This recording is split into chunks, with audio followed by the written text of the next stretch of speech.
दोस्तों आज इस फ्रेम में खड़ी है हीरो की एक्सट्रीम 125 सीसीआर। तो अगर आप भी इस बाइक को लेना चाहते हैं तो आज मैं आपको इस बाइक के एक ऑनर से मिलवाऊंगा जो आपको बताएंगे कि इस बाइक में क्या क्या कमियां हैं, क्या क्या बेस्ट चीज़ें हैं और उनको 9 मंथ का जो पूरा ओवरऑल एक्सपीरियंस है वो सारा का सारा आपको शेयर करेंगे, जिससे आपको हेल्प मिलेगी कि आपको ये बाइक लेनी चाहिए या नहीं लेना चाहिए। तो वीडियो तो एंड तक देखना है। और सबसे पहले मैं वेलकम करता हूँ उस बाइक के ऑनर को।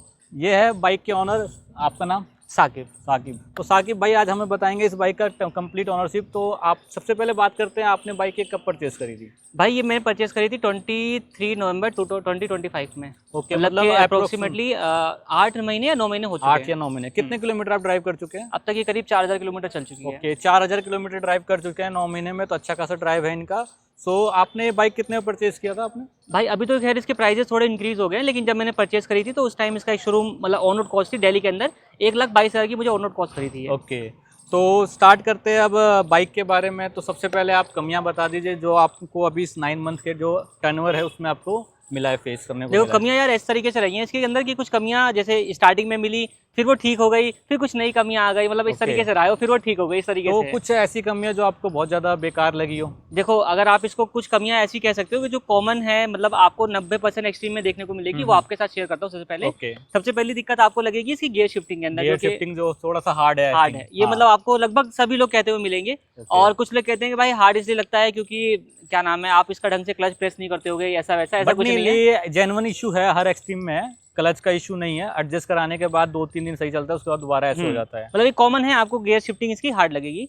सेकंड जो मुझे कमी फील हो रही है और मोस्टली लोगों को फील हो रही है वो है इसके साथ रस्टिंग का इशू। ओके, रस्टिंग आपने वीडियो भी डाली थी इसकी। मल्टीपल प्लेसेस पे आपको रस्टिंग देखने को मिल जाएगी। और इस तरीके की रस्टिंग है ना जो देखने में लगता है कि भाई जैसे आपने बाइक खरीदी, मुझे रस्टिंग मिली थी करीब 2-3 महीने बाद में रस्टिंग देखना स्टार्ट किया था। आपका यहाँ पे आई थी हाँ, पूरा चेसी नंबर वाला जो है वो पूरा का पूरा रेड हो गया था। और कई जगहों पे ऐसा है जो मेन बॉडी है ना, जो इसका मेन शेल आता है जिसमें फ्रेम बना हुआ, उसके ऊपर रस्टिंग देखने को मिलती है। हाँ, ये थोड़ा सा सोचने की बात है क्योंकि रस्टिंग आना वो लॉन्ग टाइम के लिए बाइक पे दिक्कत कर सकता है। हाँ, तो फिर आपने इसका रिलायबिलिटी के लिए थोड़ा सा आपको लगेगा। सर्विस सेंटर पे आप ले गए? सर्विस सेंटर ले गया मैंने, फर्स्ट सेकंड सर्विस में दोनों में बोला कि भाई इसमें रस्टिंग का इशू आ रहा है, रस्टिंग का इशू आ रहा है। तो उन्होंने पूछा भाई कहाँ रहते हो, तो मैंने बता दिया भाई मेरी लोकेलिटी में कहीं खारे पानी की सुविधा वो नहीं है, मतलब चेक किया उन्होंने कि कहीं खारे पानी धो रहे हो, ये कर रहे हो, वो करो। तो फिर कहा भाई, उन्होंने कहा कि हम कच कर देंगे इसका। लेकिन कुछ नहीं किया। फिर मैंने अपने आप से जुगाड़ किया, एक एंटी रस्ट को आता है, स्प्रे आता है, उसको लगा करके वो मैंने काम कर दिया। ठीक है। तो और इसके अलावा कुछ कमियां? इसके अलावा कमियां में इंजन से थोड़ी सी इश्यूज आए हैं मुझे। मतलब स्टार्टिंग में हल्की सी, वो तो खैर कहा जाए कि डीलर की तरफ से था कि उन्होंने नट वगैरह ढीले छोड़ दिए, तो वहां से हल्का फुल्का लीकेज हुआ। इंजन से वो लीकेज नहीं है जो कि आपको पहले वाली सिंगल चैनल एबीएस में देखने को मिलती थी। हाँ, वो दिक्कत नहीं है, वो नहीं है इसमें। इंजन से ये दिक्कत है, फर्स्ट ऑफ ऑल इसके अंदर थोड़ा सा साउंड आपको ज्यादा सुनाई देगा, जैसे आपने भी नोटिस किया। अभी मैंने चलाया था तो साउंड मुझे लगा था वो शायद टैपिड वगैरह का। टैपिड मैंने जबकि थर्ड सर्विस में ठीक करवाई है। वो साउंड बताता हूँ किस लिए है कि साउंड इसका ना थोड़ा सा, जैसे आप पेट्रोल के ऊपर बेसिकली यहाँ पे कहानी आ रही है, E20 के चक्कर में ये कहानी हो रही है। क्योंकि मेरी बाइक ना, अब हर किसी को ये प्रॉब्लम नहीं आएगी, क्योंकि मेरी बाइक क्या है, अगर मैं 7 दिन हफ्ते में है तो मैं 5 दिन इसको खड़ी रखता हूँ और 1 या 2 दिन चलाता हूँ। हाँ, मतलब इनका यूजेस कम है बाइक का, इसलिए पेट्रोल का इशू थोड़ा सा हो सकता है E20 का, जो कहते हैं कि लॉन्ग टर्म में जो खड़ी रहती है। हाँ, तो उसमें थोड़ी दिक्कत होती है। मेरे साथ क्या होता है ना, जैसे मैंने आज संडे को पूरे 6 दिन बाद चलाई इसको, तो संडे वाला दिन जिस दिन चलाऊंगा ना, उस दिन इसका एक्सपीरियंस बहुत खराब रहेगा। मंडे सही रहेगा। मंडे फिर जो है ना, जब वो रूटीन में आ जाएगा तो फिर वो अपने आप स्मूथ हो जाएगी, आवाज कम हो जाएगी और बाइक जो है अपनी नॉर्मल रूटीन पा जाती है। वो मेनली थोड़ा E20 का इम्पैक्ट पड़ रहा है। मतलब कि लॉन्ग अगर बाइक को खड़े रख रहे हैं तो जैसे अब बोला गया है कि उसको डेली चलाना चाहिए, मतलब पेट्रोल स्टेबल नहीं होना चाहिए, वही इशू है। इसके अलावा आपको कुछ? इसके अलावा एक नॉइस का इशू है जो कि रियर ब्रेक से हमेशा अभी भी आ रहा था, मैंने नोटिस किया था, रियर ब्रेक से नॉइस आ रहा था इनके, जब मैं बाइक इनके पीछे लेके आ रहा था। तो इवन मैंने सर्विस सेंटर पे दिखाया, उन लोगों ने अपनी तरफ से ठीक भी किया और वो ठीक रहा। मतलब मुझे लग रहा है करीब 3-4 दिन तक बढ़िया नो नॉइस वाली कंडीशन थी, मुझे लगा सही हो गया। सही हो गया। लेकिन फिर उसके बाद अभी सुन रहे हो गया, अब अभी क्या हो रहा है ना, जैसे जैसे मैं चला रहा हूँ और बढ़ती जा रही है आवाज। हाँ, मैंने भी देखा था। मैं मतलब ये जस्ट मेरे आगे चल रहे थे, पहले तो मैं सोचा कि मेरी बाइक से तो नहीं आ रहा, बट मैंने देखा इनकी बाइक से आ रहा था। तो खैर मुझे तो आदत पड़ गई है तो मैं इतना नोटिस नहीं करता हूँ। तो अब बात करते हैं, अब बुराइयाँ और भी है, तो अगर आप कुछ छोटी मोटी और चीजें हैं, जैसे कि लोग कहते हैं, मतलब मेरा एक्सपीरियंस नहीं है, लोग कहते हैं कि इसकी हेडलाइट थोड़ा नीचे गिर जाती है। तो मेरा रात का समय का ज्यादा कोई एक्सपीरियंस नहीं है, मतलब मैं डे टाइम में ज्यादा चलाता हूँ, चलाता ही नहीं हूँ पहली बात तो। हाँ, ये तो आप बहुत कम चलाया अपने 9 मंथ में। तो उसके अलावा वो सब चीजें अपना, मतलब लाइट का मुझे लोगों को लगता है, मुझे तो बढ़िया लगती है क्योंकि मैंने ज्यादा यूसेज नहीं है। इसके अलावा अपना जो फ्यूल गेज है कभी कभी वो थोड़ा सा इनएक्यूरेट दिखाता है, इसके जो फ्यूल का लेवल है। मतलब माइलेज वाइलेज की बात नहीं कर रहा, लेवल की बात कर रहे हो ना। कभी कभी क्या होता है कि इसमें, जैसे मैंने टंकी अभी फुल कराई, आज ही फुल कराई है, और मैंने इसको करीब 10 किलोमीटर चला लिया है। अब मैं इसको रोकूंगा फिर स्टार्ट करूंगा, हो सकता है 1 पॉइंट वो गिरा दे। ठीक है, और इसके अलावा आपको कुछ? इसके अलावा थोड़े बहुत फिट फिनिश के इश्यूज हैं, वो नेग्लिजिबल हैं, क्योंकि मेन प्रॉब्लम्स मैंने आपके साथ शेयर कर दी है। तो अब थोड़ी सी अच्छाई, मतलब कुछ अच्छी चीज आपको लगी हो? अच्छी चीजें तो भाई जैसे कि कमियां मैंने आपको बताई ढेर सारी हैं, बहुत सारी हैं, कुछ अच्छी चीजें भी होंगी, लेकिन ये कमियां जो मैंने आपको बताई ना, ये कमियां आप इसको रेक्टिफाई भी कर सकते हो। करेक्ट है। लाइक अगर आप जैसे बात की जाए रस्टिंग वाले इशू है, उसके लिए आप यूज कर सकते हो एंटी रस्ट, मेंटेन कर सकते हो, थोड़ा मेंटेन कर सकते हो। मतलब क्लच वाले का क्या है और गियर वाले का क्या है? गियर वाले का ना मुझे पहले महीने बहुत मुश्किल होता था कि मतलब मुझे जान लगानी पड़ रही है। अब मेरे पैर को आदत पड़ गई है, वो अपने आप आदत पड़ जाती है क्लच और गियर की ना, जैसे से अब यूज करोगे, मेरे साथ भी है ये। तो ये भी मतलब डील ब्रेकर नहीं है, जो भी अभी दो इश्यू बताए इन्होंने। साउंड एक है थोड़ा सा, बट साउंड क्या हो, जब भी सर्विस सेंटर जाओगे टैपेट वगैरह टाइट कर देंगे, वो साउंड दोबारा से सॉल्व हो जाता है। अभी मैं आपको कुछ इसकी अच्छाइयाँ बता देता हूँ कि क्या जो मेनली इसकी अच्छाइयाँ हैं, क्योंकि जब आप मार्केट में लेने निकलोगे ना इस बाइक को क्या इस सेगमेंट की बाइक को, तो आपके पास ऑप्शन में एक तो राइडर आती है, जो कि इससे कम प्राइस में आपको मिलेगी।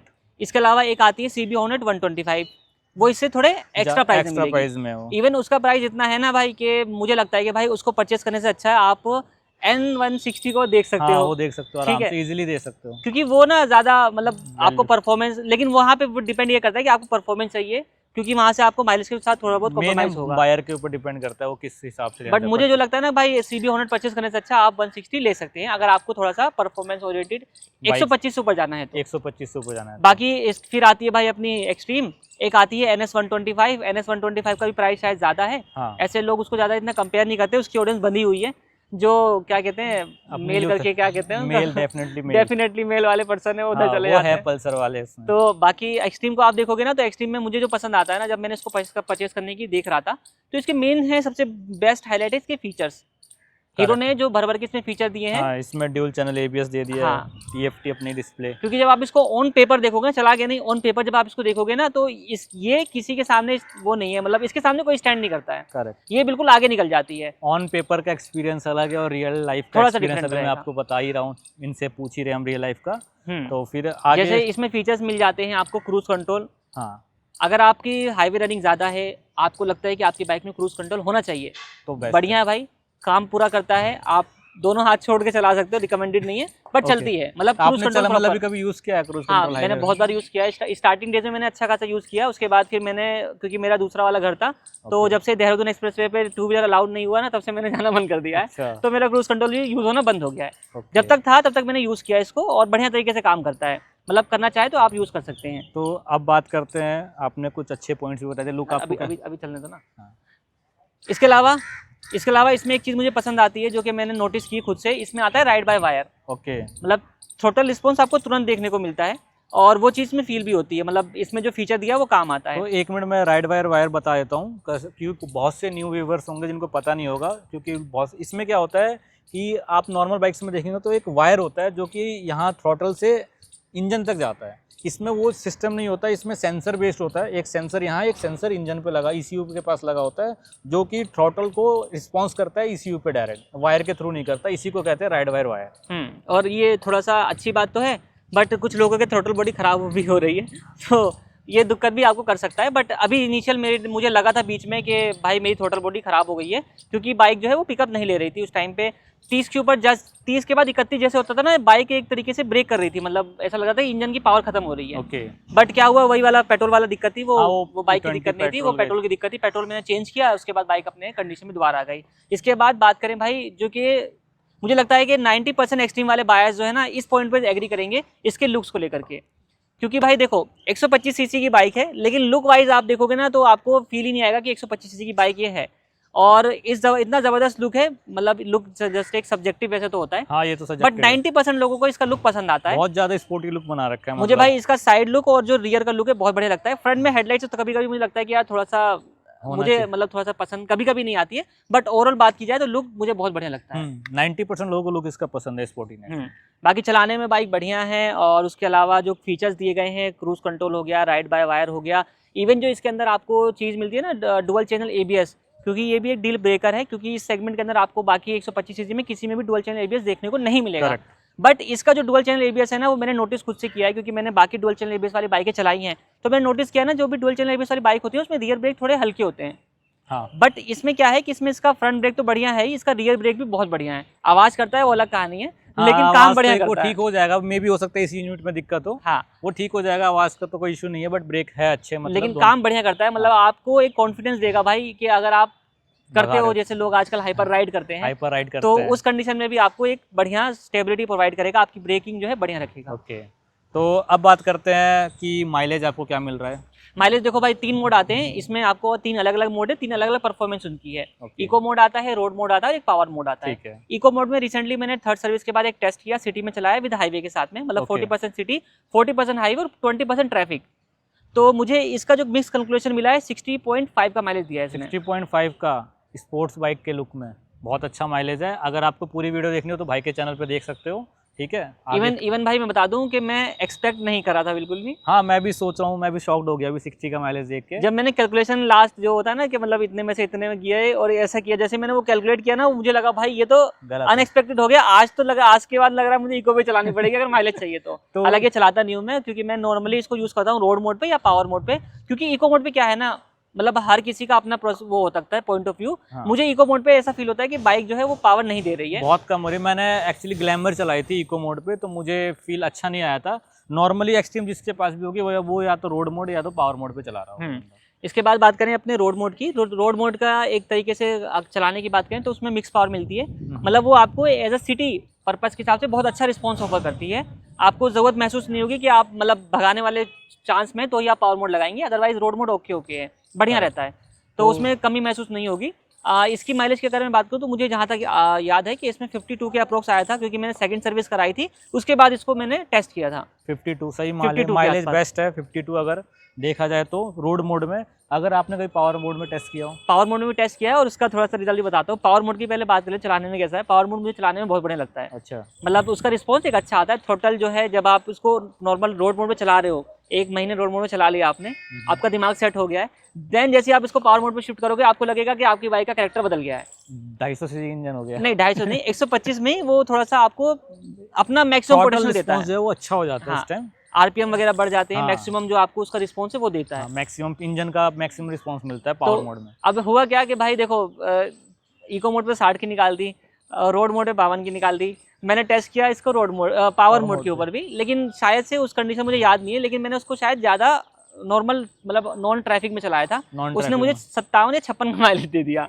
भाई ये तो उल्टा सिस्टम हो गया थोड़ा। उसके बाद मैंने 1 महीने तक लगातार इसको पावर मोड पे चलाया भाई, फिर उसके बाद फिर वो, क्योंकि डिफॉल्ट मोड इसका रोड मोड है तो अपने आप रोड मोड ही लगता है, ऑटोमेटिक, तो वो रोड मोड पे दोबारा शिफ्ट हो गया। लेकिन पावर मोड पे मुझे माइलेज ने अच्छा दिया, और मुझे लगता है ना कि अगर आप खाली रास्ते पे चला रहे हो, ऐसे रास्ते पे जहाँ पे आपको 70 चलानी है, मतलब एक कांस्टेंट स्पीड चलानी है, तो आप चला सकते हो रोड मोड, पावर मोड पे, तो आपको एक अच्छा माइलेज भी दे देगी। तो माइलेज की बात हो गई, अब बात करते हैं बाइक के ब्रेकिंग का। भाई ने बता ही दिया आपको, सीट का कंफर्ट एक बार आप बता दीजिए, आपने कभी लॉन्ग राइड किया इससे? लॉन्ग राइड आपके यहाँ पे आया था एक बारी में, 100 किलोमीटर का डिस्टेंस हुआ था मेरा आने और जाने का। 100 नहीं था, 80 किलोमीटर के आसपास था, उससे ज़्यादा नहीं किया अभी आप? उससे ज़्यादा मैंने मतलब फुल डे में कभी 80 किलोमीटर ही चलाई होगी, वो भी बीच बीच में रुक रुक के चलाई होगी, क्योंकि मैंने ऐसे कोई लॉन्ग ट्रिप नहीं करी कि ए डिस्टेंस से बी डिस्टेंस लगातार जाना है मुझे। मतलब सिटी में ही मैंने 100 किलोमीटर फुल डे का कह सकते हो, 80 किलोमीटर वो भी। तो देखो मेरे हिसाब से बाइक जो है, क्योंकि मैंने इसमें CB हॉर्नेट भी चला के देखी, रेडर भी चला के देखी है, और इसको भी चला के देखा है, इवन मैंने NS 125 भी देखी है, बट बहुत लंबे टाइम तक नहीं चलाई है।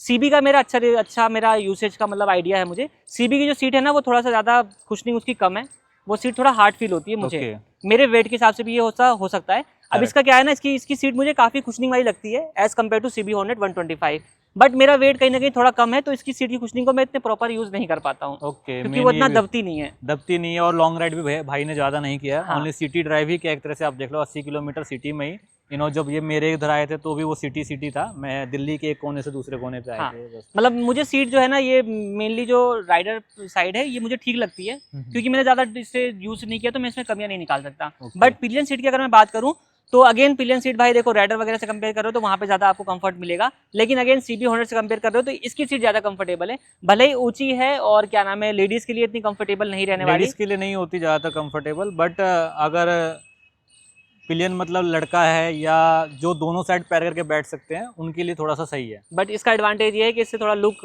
लुक बहुत ज्यादा सिंगल सीट में भी आता है इसका वेरिएंट एक। हाँ, बट वो भी इतनी ऊंची रहती है, वो भी इतनी ऊंची रहती है, ऐसा नहीं है कि वो नीचे हो जाएगी। उसमें ये रहता है कि थोड़ा सा यहाँ पे स्लोप मिल जाता है और सिंगल सीट हो जाता है वो। बाकी ये मेरा यूसेज था, क्योंकि मेरा यूसेज अलग है, मैं ट्रैफिक में भी चलाता हूँ अलग अलग तरीके से, हर किसी का यूसेज अलग होता है। आप लोग क्या निकालें, आप लोग कमेंट सेक्शन में बताइए। कमेंट में आप जरूर बताइए, क्योंकि सबका कंडीशन, रोड का कंडीशन और जो ट्रैफिक होता है उनका अलग अलग रहता है, तो सबके माइलेज का भी वेरिएंस होगा, तो आप अपना माइलेज जरूर कमेंट में बताना। ये तो क्योंकि माइलेज टेस्ट हो गया, क्योंकि मैंने पर्टिकुलर दिमाग में रख के टेस्ट किया था कि मुझे वहां जाना है, तो मैं निकाल रहा था।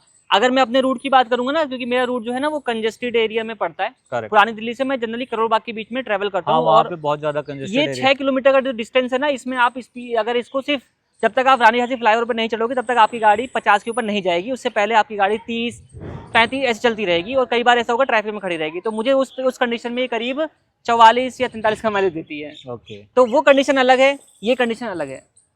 तो अब बात करते हैं, भाई ने 3 सर्विस करा ली है, तो सर्विस सेंटर का एक बार रिव्यू ले लेते हैं, फीडबैक ले लेते हैं कैसा है इनका। तो आपका कैसा एक्सपीरियंस रहा? देखो भाई, मेरी 3 सर्विस हुई है। पहली 2 सर्विस मैंने कराई है सेम करोल बाग के अंदर। ओके, 2 सर्विस करोल बाग में लगातार इसलिए कराई क्योंकि यहाँ से एक्सपीरियंस मुझे ठीक मिला। मतलब मैंने सुना था भाई हीरो की सर्विस खराब होती है, ये होती है, वो होती है, वही दिमाग में मेरे था कि हीरो की सर्विस खराब होती है। मैं गया सर्विस सेंटर, मैंने बताया भाई ऐसे ऐसे काम करना है इसमें। ओके, तो उन्होंने मेरी सारे प्रॉब्लम सुनी, ठीक है, नोट करी, ओके, और सर्विस कर दी, ठीक है। और मैं बाहर आया तो मुझे पता चला कि भाई क्या नाम है, मतलब बंदा बात करने में बहुत अच्छा, जो सर्विस एडवाइजर है बहुत बढ़िया, दोस्ती हो गई, सब हो गया, सब। वो मैं दूर से जा रहा होता तो मुझे पहचान भी जाता है, तो वो वाली कंडीशन में आ गया था। ठीक है, लेकिन हुआ क्या कि जैसे मैंने बताया कि इसमें रस्टिंग का इशू था, वो सॉल्व नहीं हुआ था। पीछे ब्रेक में से आवाज आ रही थी, वो सॉल्व नहीं हुई थी। और सेकंड सर्विस के और क्या, मतलब जो सर्विस कर रहे हैं वो लोग सर्विस ठीक कर रहे हैं। कि यहाँ पे करोल बाग वाले में क्या दिक्कत थी, ये लोग देखने देते नहीं थे कि भाई अंदर क्या काम कर रहा है बाइक के अंदर। हीरो में मेजरली शायद से ये है इशू कि मेरे पास भी हीरो की बाइक है, तो वो देखने नहीं देते थे, वो बाहर वेटिंग रूम में कहते हैं बैठ जाओ वहीं पे। तो 2 सर्विस का एक्सपीरियंस तो ऐसा था कि मतलब सर्विस बढ़िया करी उन्होंने, कोई दिक्कत नहीं, कोई शिकायत नहीं, गाड़ी वोड़ी सब धो धा के बढ़िया से दे दी। मतलब मैं 10 में से 9 नंबर दे दूंगा, ऐसा वाले कंडीशन में था। बट ये जो प्रॉब्लम थी छोटी मोटी, वो मैंने खुद से कहा ठीक है मैं मैनेज कर लूंगा वाली कंडीशन में। उसके बाद थर्ड सर्विस मैंने जस्ट फॉर क्यूरियोसिटी गया एक दूसरे सर्विस सेंटर में चेक करते, तो मैं नागलोई में गया था। नागलोई में एलवी हीरो करके एक शोरूम सर्विस सेंटर है, तो वहाँ गया था मैं। तो भाई पहली मेरा जो फर्स्ट प्रायोरिटी थी मेरा यही था कि मैं सर्विस कराऊंगा उस जगह पे जहाँ पे ये लोग मुझे वीडियो बनाने दें। करेक्ट, ठीक है।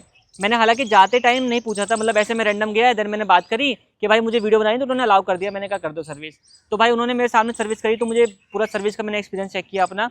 वहाँ पे क्या हुआ कि उन्होंने मेरी बाइक बढ़िया तरीके से सर्विस करी, क्योंकि मैंने आंखों देखी चीज़ देखी। हाँ, ये वीडियो इन्होंने पूरा शूट किया है अपना एक्सपीरियंस। तो सर्विस एक्सपीरियंस मुझे वहाँ बढ़िया मिला। एट द एंड वो बात की जाए कि सर्विस एडवाइजर अगेन बढ़िया था, सब कुछ बढ़िया था। और प्रॉब्लम की बात की जाए कि वो रेक्टिफाई हुई या नहीं हुई, तो रियर ब्रेक की प्रॉब्लम मुझे मेन थी, वो अभी भी स्टिल आ रही है। वो अभी भी है। और इसके अलावा कोई प्रॉब्लम उस टाइम थी? इसके अलावा तो कोई प्रॉब्लम मेजर नहीं थी। मतलब मैं रस्टिंग का इलाज मैं खुद से कर चुका था, गियर शिफ्टिंग का इलाज में दिमाग ने खुद कर दिया था। हाँ, वो तो आदत हो चुकी थी। हाँ, इवन भाई ने खुद से टैपिड को जो है वो चला के देखा था वहाँ पे जो सर्विस एडवाइजर है, तो उन्होंने टैपिड नॉइस को खुद से जो है वो अपना एडजस्ट किया था। ठीक है। हालांकि वो पेट्रोल के चक्कर में दोबारा से आवाज़ बढ़ जाती है, कम हो जाती है, वो अलग कहानी है, बट उन्होंने अपनी तरफ से सर्विस अच्छी करी। तो मेरे हिसाब से दोनों ही सर्विस सेंटर रिकमेंडेबल हैं। अगर आपको अपनी बाइक की सर्विस खुद से देखनी है, सामने से देखनी है, तो आप वहाँ जा सकते हो। वहाँ का जा सकते हो। एक और बेनिफिट आपको बताता हूँ कि यहाँ पे क्या था ना, यहाँ पे नंबर ऑफ व्हीकल्स आते हैं, मतलब नंबर्स ऑफ बाइक्स आती हैं। हाँ, थोड़ा सा क्राउडेड एरिया है करोल बाग का जो सेंटर पड़ता है। मतलब तो अगर आप हल्का सा लेट हुए ना, जैसे कि सर्विस सेंटर शायद 9 बजे खुलता है और अगर आप 10 बजे पहुंचे, तो आपको हो सकता है 50-60 नंबर भी मिल जाए।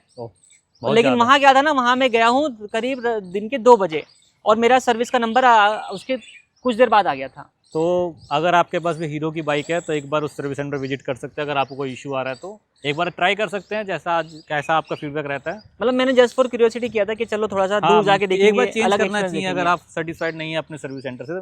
तो अभी आपने कंप्लीट वीडियो देख लिया एक्सपीरियंस भाई का, तो भाई अगर आप कोई बाइक लेना चाहे तो आप क्या सजेस्ट करोगे उसको? डिपेंड करता है भाई, देखो आपको फीचर्स वगैरह क्या चाहिए अपनी बाइक के अंदर, पहले आप अपनी नीड समझिए। ओके, सपोज दैट मैं आपको यहाँ पे कुछ चीज़ें क्लियर भी करूँगा अभी।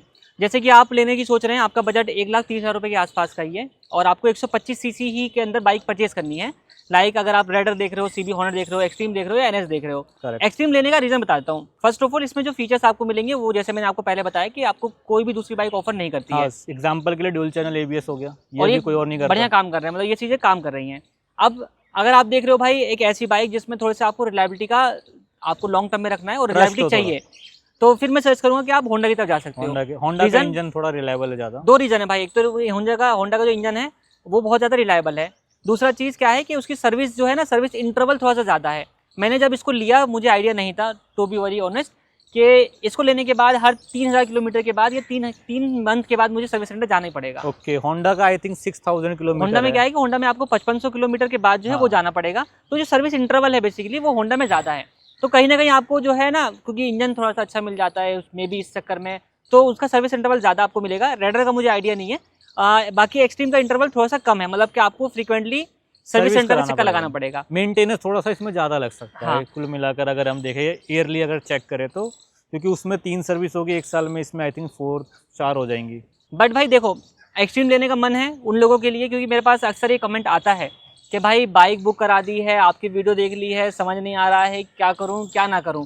तो सिंपल सी चीज़ है भाई, देखो अगर आपको लुक पसंद आ रहा है, बाइक पसंद आ रही है, क्योंकि जो प्रॉब्लम मुझे आ रही है ना, ऐसा बिल्कुल जरूरी नहीं है कि वो प्रॉब्लम आपको भी आए। क्योंकि मैंने ऐसे भी रिव्यू किए हैं जिनकी बाइक डे 1 से खराब है, खराब इन द सेंस बहुत बुरी तरीके की कंडीशन है, उसमें बहुत सारे हैं। और ऐसी बाइक का रिव्यू भी किया है जिनमें भाई बाइक बहुत अच्छी चल रही है, बाइक है ना 4000 किलोमीटर चल चुकी है, 6000 किलोमीटर चल गई है, बाइक अच्छी चल रही है।